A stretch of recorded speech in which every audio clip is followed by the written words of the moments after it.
The BJP central leadership has approved candidates for 7 out of 9 assembly seats in the upcoming Uttar Pradesh by-elections, while discussions continue for the remaining 2 seats.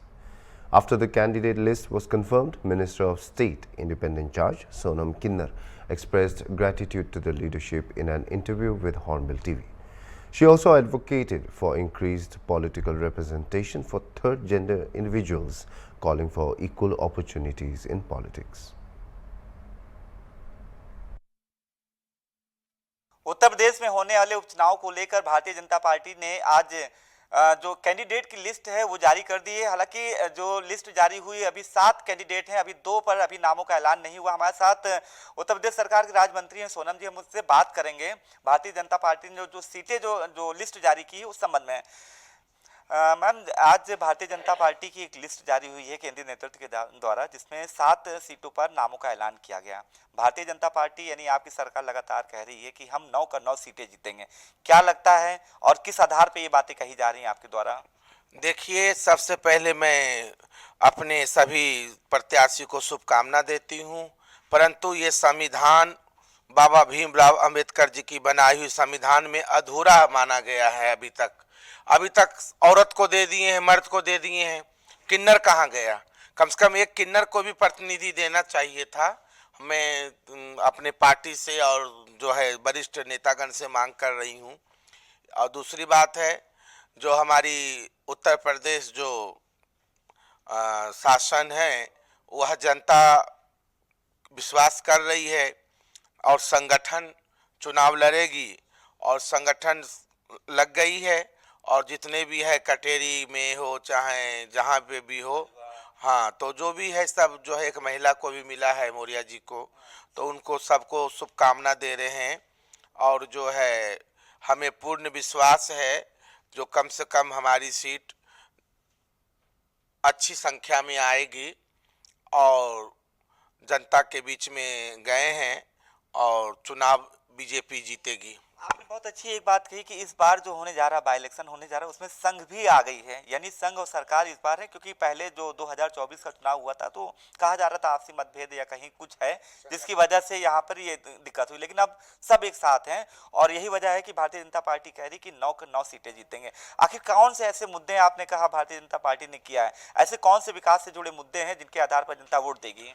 देखिए, हरियाणा में OBC candidate हमारे जो थे chief minister, उनके चेहरे पे चुनाव लड़े हम लोगों ने और जीते भी।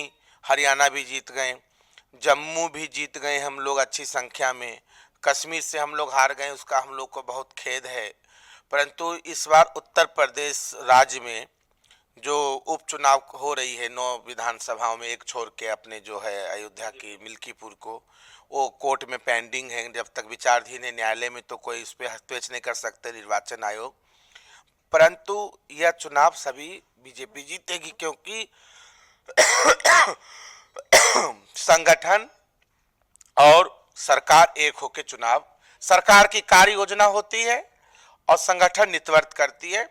करोड़ों करोड़ों कार्यकर्ता बीजेपी की, महिला शक्ति और युवा नौजवान और हमारे बुद्धिजीवी बुजुर्गगण, उनका सहयोग से, उनकी कार्य नीति से जो सरकार की योजना चली है उसको जनता के बीच में ले जाएंगे और यह चुनाव बीजेपी के जो है खाते में आएगी और हम सभी उपचुनाव सभी सीट जीतेंगे और जीत के माननीय अमित शाह जी की झोली में उत्तर प्रदेश से हम लोग डालेंगे। सोनम जी, एक आखिरी सवाल मेरा ये है, आपने कहा कि विकास से जुड़े हो, चाहे जम्मू कश्मीर की बात हो या कहीं और भी, हर जगह बढ़त हुई है आपने कहा, और हरियाणा जीत भी गए हैं। लेकिन इस बात का भी आप हमेशा मलाल करती रही कि आपको जो एक आप लोगों के जैसे लोग हैं, वर्ग हैं, उनको प्रतिनिधित्व तो नहीं मिलता है। इस बारे में क्या कहना चाहेंगे?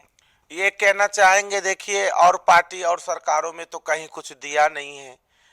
पूरे भारतवर्ष में, इंडिया देश में, भारत देश में कम से कम एक राज्य उत्तर प्रदेश राज्य है जो रीढ़ की हड्डी है देश की।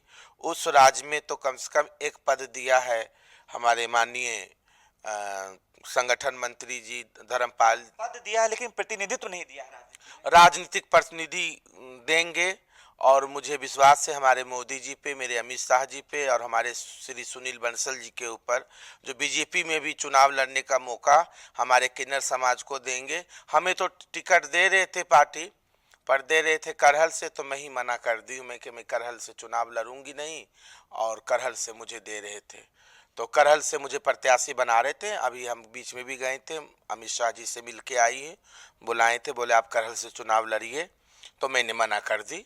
और जो क्षेत्र में मैं काम कर रही हूँ, मेरा गृह क्षेत्र जनपद सुल्तानपुर है, मेरी कर्म भूमि है, मैं अपने जीव जनता के बीच में रहती हूँ, जो हमारा शुभ कार्य होता है उसमें जाती हूँ, जनता से बनी हुई हूँ।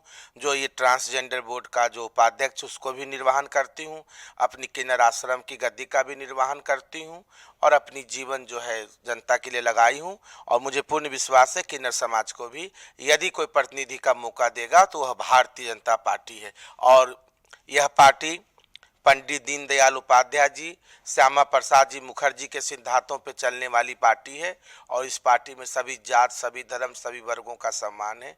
मैं आह्वान करती हूँ सभी जितने भी हमारे प्रत्याशी बीजेपी से खड़े हुए हैं, उनका चुनाव चिन्ह कमल है, कमल का बटन दबा के और सभी को आशीर्वाद दे अपना जनता। देखिए, आप सोनम किन्नर जी हैं, जिनका साफ कहना है कि जो भारतीय जनता पार्टी की जो नीतियां रही हैं, विकास से जुड़ी योजनाएं रही, चाहे वो समाज का अंतिम पायदान का व्यक्ति रहा है, भारतीय जनता पार्टी की डबल इंजन की सरकार ने उस व्यक्ति तक की भी विकास की योजनाएं पहुंची हैं, सरकारी योजनाओं का लाभ मिला है।